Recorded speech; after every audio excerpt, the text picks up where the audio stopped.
যখন আপনি মারা যাবেন, দুনিয়া থেকে বিদায় দিবেন, মানুষজন কেউ বলবে না আজকে বৃষ্টির দিন দাফন করিস না, কেউ বলবে না যে তারা 2টা দিন রাখ, কেউ বলবে না। কবরের মধ্যে যখন নিয়ে যাওয়া হবে, আপনার স্ত্রীর কথা মনে পড়বে, আপনার সন্তানের কথা মনে পড়বে, আপনার বাবার কথা মনে পড়বে। সবচাইতে বেশি কষ্ট আপনাকে যে জিনিসটা দেবে, কি নিয়ে কবরে ঢুকলাম, কেন সুদ খাইছিলাম, কেন ঘুষ খাইছিলাম, কেন কবরের জিন্দেগির জন্য প্রিপারেশন নেই নাই। দুনিয়ার জিন্দেগিতে একটা মামলায় ফেসে গেলে সুপ্রিম কোর্টে যাওয়া যায়, উচ্চ আদালতে যাওয়া যায়। আখিরাতের জিন্দেগিতে কোনো মামলায় ফেসে গেলে পালাবার কোনো আর পথ নাই। চলে যেতে হবে। দালান ঘর, বাড়ি ঘর, টাকা পয়সার জন্য পাগল হয়ে থাকে আমরা, কিন্তু এটা আমার আসল ঘর নয়। যেই গোসলখানাটারে আমি এত সুন্দর করে টাইলস করে ইটালিয়ান ফিটিংস দিয়ে বানালাম, আমার জীবনের শেষ গোসলটা কি ওই গোসলখানায় হবে? কথা বলেন, যেখানে লাশ ধোয়ায় ওইখানে আমার গোসল হবে। এগুলো আমরা ভাবতে চাই না। কবরের জীবনটা আসল জীবন।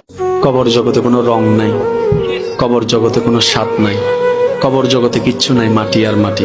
হ্যাঁ, যদি আপনি মালিককে খুশি করে যেতে পারেন, অন্ধকারটাও আলোকিত হয়ে যাবে। কষ্ট করার সময় আপনার কবরের চিন্তা আপনি করেন, আমার কবরের চিন্তা আমি করব।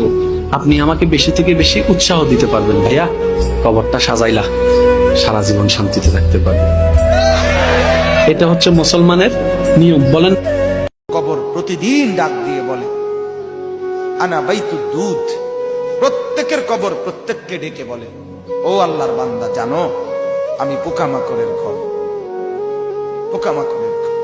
তুমি তো সেই বান্দা যে একটা মশা কানের পাশ দিয়ে উড়ে গেলে তোমার ঘুম বন্ধ হয়ে যায়, চোখ মিলে যায়।